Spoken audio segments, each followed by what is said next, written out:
Mạng y tế, vì sức khỏe cộng đồng. Chào bạn, bạn đang nghe audio chuyên mục Phát minh y học trên website mạng y tế.vn. 5 điều cần làm ngay khi gặp người tai biến mạch máu não. Não là cơ quan rất quan trọng và nhạy cảm. Bạn hãy nhớ 5 xử trí ban đầu dưới đây khi gặp người tai biến mạch máu não để cứu sống họ nhé. Tai biến mạch máu não xảy ra khi động mạch cung cấp oxy và chất dinh dưỡng cho một vùng não bị vỡ hoặc tắc đột ngột bởi cục máu đông. Hậu quả của hiện tượng này là phần não được cấp máu bởi động mạch rơi vào tình trạng thiếu oxy và tế bào não sẽ chết chỉ sau vài phút. Bệnh nhân có thể bị liệt, hôn mê, thậm chí tử vong, tùy thuộc vào diện tích vùng não bị ảnh hưởng và mức độ trầm trọng của tổn thương. Đó là lý do tại sao việc nhận biết các dấu hiệu cảnh báo tai biến mạch máu não và xử trí ngay là rất quan trọng. Theo các bác sĩ, các triệu chứng của tai biến mạch máu não rất đa dạng, tùy thuộc vào loại tổn thương, mức độ tổn thương, vị trí vùng não bị tổn thương mà có các biểu hiện khác nhau. Các triệu chứng thường gặp của tai biến mạch máu não gồm méo miệng yếu, liệt tay chân một bên, tê hoặc mất cảm giác ở một nửa bên thân thể, nói ngọng, nói khó hoặc không nói được, mù một mắt hoặc không nhìn được một bên, lú lẫn, hôn mê. Ngoài ra có thể có nhức đầu, nôn ói hoặc co giật. Phải nghĩ đến đột quỵ. Nếu một hoặc nhiều triệu chứng kể trên xuất hiện đột ngột, bất ngờ ở một người đang có vẻ rất khỏe mạnh, khi họ đang nghỉ ngơi, đang ngủ hoặc đang làm việc bình thường. Một số trường hợp, bệnh nhân chỉ bị những triệu chứng này thoáng qua, sau đó hồi phục trong vòng 24 giờ, không để lại di chứng gì, đây gọi là tai biến mạch máu não thoáng qua. Những bệnh nhân này cũng cần thiết phải đến cơ sở y tế ngay để xác định sớm nguyên nhân, các yếu tố nguy cơ để điều trị dự phòng sớm, tránh tai biến mạch máu não tái phát. Khi gặp người bị tai biến mạch máu não, cần phải đưa ngay đến cơ sở y tế gần nhất vì não là cơ quan quan trọng và rất nhạy cảm. Nếu bị thiếu máu, thiếu oxy hoặc bị chảy máu thì não sẽ bị hoại tử, chết đi rất nhanh chóng. Để càng lâu thì phần não bị chết càng lớn, không thể chữa trị phục hồi lại được.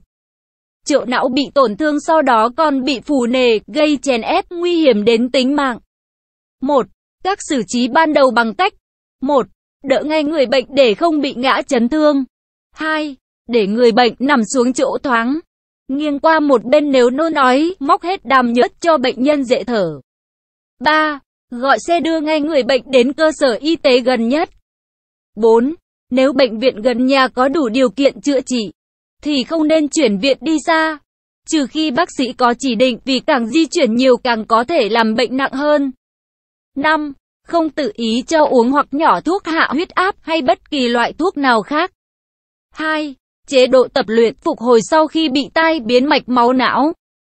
Tai biến mạch máu não thường để lại di chứng nặng nề, làm ảnh hưởng đến chất lượng cuộc sống của người bệnh và làm tăng gánh nặng xã hội. Những bệnh nhân bị tai biến mạch máu não sau giai đoạn cấp thường có tâm lý tự ti, mặc cảm, chán ghét bản thân.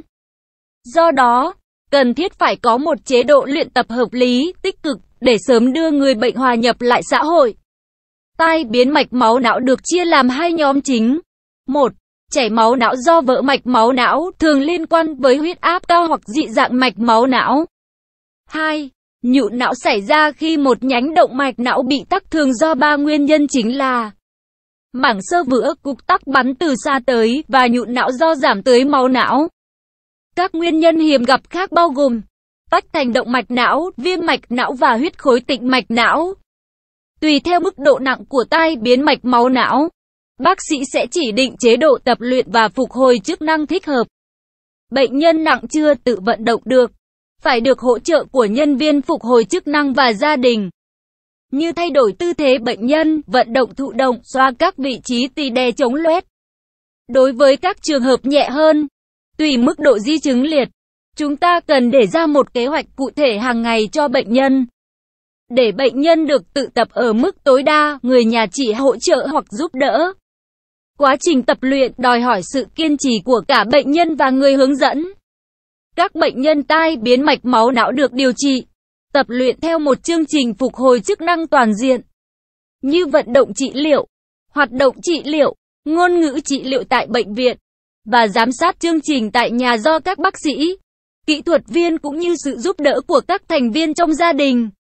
Các chương trình luyện tập được xây dựng phù hợp với từng bệnh nhân cụ thể, với mục đích chung là giúp hồi phục tối đa tổ chức não bị tổn thương, giảm đáng kể các thương tật thứ phát sau tai biến mạch máu não, đưa bệnh nhân trở lại với cuộc sống hàng ngày. Tập luyện phục hồi chức năng sớm cho bệnh nhân tai biến mạch máu não sẽ đem lại hiệu quả phục hồi tốt hơn so với các bệnh nhân tập luyện muộn. Việc sử dụng kỹ thuật vị thế đúng, kết hợp việc tập vận động thường xuyên mỗi ngày từ 2 đến 3 lần.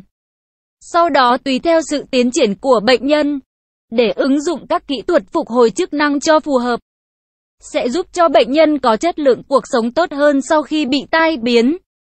Theo Hội Tim mạch học Việt Nam, nội dung bài viết đến đây là kết thúc. Nếu bạn có thắc mắc, câu hỏi gì xin hãy chia sẻ bình luận bên dưới bài viết này. Mời bạn hãy đăng ký kênh Mạng Y tế, chia sẻ bài viết này tới bạn bè và theo dõi thêm những audio tiếp theo. Hy vọng bài viết này sẽ đem lại cho bạn nhiều điều bổ ích. Chúc bạn luôn mạnh khỏe.